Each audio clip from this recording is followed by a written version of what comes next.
Assalamualaikum warahmatullahi wabarakatuh. Selamat pagi teman-teman semua. Perkenalkan, nama saya Alhamad Rahman, NIM 1701002.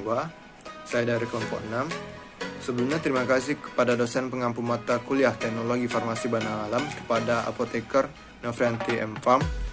Di sini kami dari kelompok 6 akan mempresentasikan hasil diskusi kami tentang permasalahan bioafilitas obat herbal, di mana anggotanya terdiri dari saya sendiri, Devi Putri Amita, Hanifah Rohadatul Aishi, Nola Ayunda Putri, dan Wulan Desmarutari. Sebelumnya kita mengetahui dulu apa itu pengertian dari bioafilitas.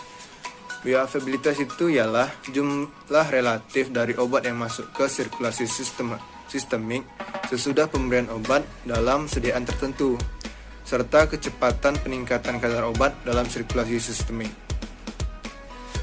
Kita masuk ke jurnal 1, di mana permasalahan bioafilitas obat herbal.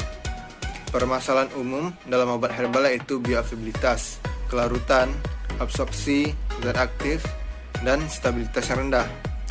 Untuk mengatasi permasalahan ini, maka dilakukan pengembangan terhadap teknologi yang digunakan untuk formulasi obat herbal. Salah satu contoh yaitu teknologi nano. Teknologi nano itu adalah suatu teknologi di mana partikel obat dibuat dalam skala nano 10 nanometer sampai 1000 nanometer. Penggunaan teknologi nano diharapkan dapat mengatasi masalah dalam obat herbal serta meningkatkan efek terapi dan mengurangi toksisitas. Contoh teknologi nano yang dapat digunakan yaitu polimer nanopartikel, solid lipid nanopartikel, magnetic nanopartikel, dan lain-lain. Teknologi nano dibuat dengan menggunakan metode preparasi yang cocok untuk setiap jenis obat herbal. Kendala yang sering dialami adalah zat aktif pada obat herbal sulit untuk menembus membran lipid dari sel tubuh karena mereka memiliki ukuran molekul yang besar dan kelarutan dalam air yang rendah, sehingga menyebabkan absorpsi dan bioafilitas buruk. Karena kendala tersebut, banyak tanaman yang memiliki zat aktif potensial tetapi tidak dapat digunakan secara in vivo, meskipun pada uji in vitro memiliki hasil yang baik. Teknologi nano direkomendasikan untuk obat herbal karena berbagai alasan, seperti adanya efek samping pada formula yang dipasarkan saat ini. Terdapat faktor ketidakpatuhan pasien karena pada formulasi yang tersedia menggunakan dosis besar dan kurang efektif. Formulasi yang ada tidak memiliki spesifitas target untuk berbagai penyakit kronis. Dengan adanya teknologi nano, bioafilitas dan absorpsi bahan aktif dapat meningkat karena adanya peningkatan luas permukaan partikel dan kelarutan.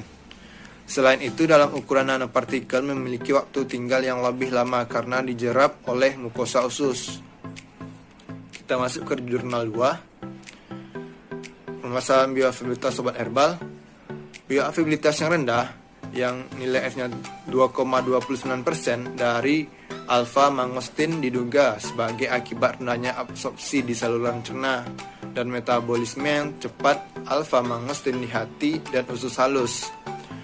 Pemberian secara bersamaan alpha-mangostin 20 mg per kilogram berat badan yang 4,5 mg per kilogram berat badan mangostin ataupun sama golongan polifenol lainnya secara oral juga terlihat tidak mempengaruhi penyerapannya di saluran cerna. Alpha-mangostin mengalami first pass effect dengan cepat melalui reaksi konjugasi dengan UDP-GA transferase setelah pemberian secara oral. Metabol yang dihasilkan dari reaksi glukuronidasi ini adalah mono dan diklukuronan. Analisis alpha-mangostin dilakukan secara LCMS atau MS menggunakan kolom C18 dengan fase gerak asam formiat 0,4% asetonitril, sistem gradien dan flow rate 0,6 ml per menit. Internal standar yang digunakan adalah bergamot. Kita masuk ke jurnal 3. Diperkirakan 40% atau lebih dari senyawa bahan alam memiliki kelarutan yang rendah di dalam air atau bahkan memberikan toksisitas yang tinggi.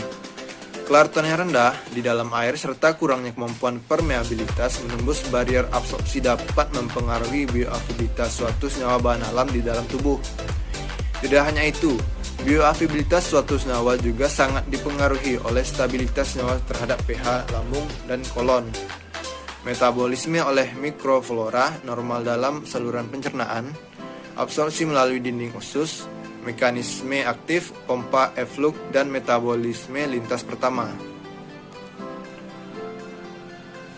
Contoh senyawa bahan alam yang memiliki permasalahan bioafilitas di dalam tubuh, misalnya kurkumin, dengan yang pertama ada kelarutan yang sangat rendah dan metabolisme lintas pertama yang tinggi.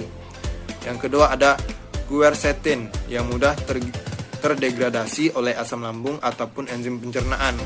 Yang ketiga ada emodin yang kemampuan permeabilitas perkutannya rendah. Yang keempat, silimarin yang memiliki kelarutan rendah dan 80% diekskresikan melalui sistem empedu setelah mengalami glukoronidasi dan sulfatasi. Yang kelima ada serta naringenin yang sangat mudah terdegradasi oleh cahaya, panas, oksigen, dan asam lambung. Oleh sebab itu, sangat penting untuk melakukan pengembangan formula sehingga bioafilitas senyawa bahan alam dapat meningkat. Untuk mengatasi permasalahan tersebut, beberapa tahun terakhir mulai dilakukan pengembangan sistem penghantaran obat baru atau yang dikenal dengan Novel Drug Delivery System atau disingkat dengan NDDS. NDDS merupakan suatu sistem penghantaran obat yang lebih modern dengan cara mengontrol pelepasan obat sehingga aktivitas farmakologis menjadi lebih baik. Sistem pembawaan NDDS yang digunakan untuk bahan alam sebaiknya dapat menghantarkan obat pada laju yang sesuai dengan kebutuhan tubuh selama periode pengobatan, serta mampu menyalurkan senyawa aktif dari sediaan hingga ke tempat aksi obat. Sediaan farmasi konvensional masih belum dapat memberikan kemampuan tersebut. Aplikasi NDDS pada produk herbal memiliki beberapa keuntungan untuk senyawa bahan alam, misalnya meningkatkan kelarutan, bioafilitas, mengurangi toksisitas, meningkatkan aktivitas farmakologi, penghantaran diperlambat, melindungi dari pH ekstrim dan dalam lambung, meningkatkan stabilitas, memperbaiki biodistribusi, dan mencegah terjadinya degradasi fisik ataupun kimia. Tidak hanya digunakan sebagai instrumen untuk mengetahui adanya peningkatan bioafilitas dari bioaktif terapi NDDS, juga dapat digunakan untuk mengetahui biodistribusi pada jaringan tertentu sehingga diketahui profil toksikokinetiknya. Pembuatan sediaan berbasis teknologi NDDS dapat menjadi alternatif dalam pembuatan produk herbal. Dari formulasi tersebut diharapkan bioafilitas produk herbal dalam tubuh menjadi lebih baik sehingga dapat memberikan efek terapi yang lebih baik. Kita masuk ke jurnal 4. Hasil penelitian ini sama dengan hasil yang diperoleh Priyanto dan kawan-kawan pada tahun 2011, bahwa tablet ibuprofen yang diberikan bersamaan dengan air perasan temulawak dapat mempengaruhi bioafilitas ibuprofen dalam darah. Tetapi pengaruhnya berbeda. Ekstrak air pegagan cenderung mengakibatkan AUC dan CP max ibuprofen meningkat, sedangkan air perasan temulawak mengakibatkan penurunan atau parameter AUC dan CP max serta terjadinya perubahan pada nilai Tmax. Hasil yang tidak sejalan ini kemungkinan disebabkan adanya perbedaan senyawa yang terkandung di dalam air perasan temulawak, perbedaan dosis ibuprofen yang diberikan dan perbedaan metode penelitian yang digunakan, serta perbedaan subjek penelitian. Penelitian Priyanto dan kawan-kawan menggunakan tikus sebagai subjek penelitian, sedangkan dalam penelitian ini menggunakan subjek uji kelinci. Nah, ini ada daftar pustakanya, bisa kawan-kawan baca sendiri. Terima kasih, sekian presentasi dari kami. Apabila saya ada salah, saya mohon maaf. Saya tutup dengan wabillahi taufiq wal hidayah. Wassalamualaikum warahmatullahi wabarakatuh. Terima kasih.